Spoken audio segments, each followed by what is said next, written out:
চট্টগ্রামের কর্ণফুলীতে বিয়েবাড়িতে DB police পরিচয়ে ডাকাতির অভিযোগ উঠেছে। উপজেলার বড় উঠানী ইউনিয়নের ৪ নম্বর ওয়ার্ডের শাহমিরপুর এলাকার মোহাম্মদ মিয়ার নতুন বাড়িতে এই ঘটনা ঘটে।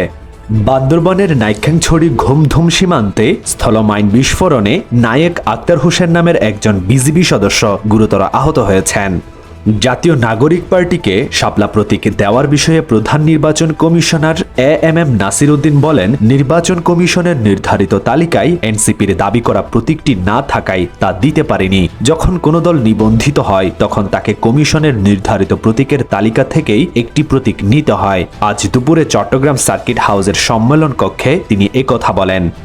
ধর্ম বিষয়ক উপদেষ্টা ডক্টর আফম খালিদ হোসেন বলেছেন, ৩০০ কোটি টাকা ব্যয়ে সরকার এবং মুসল্লিদের সহায়তায় চট্টগ্রামের প্রাচীনতম আন্দরকিল্লা শাহী জামি মসজিদকে দৃষ্টিনন্দন এবং আইকনিক মসজিদ হিসেবে গড়ে তোলা হবে। সে লক্ষ্যে ভিত্তিপ্রস্তর স্থাপনের মাধ্যমে মসজিদ নির্মাণের কাজ শুরু হচ্ছে।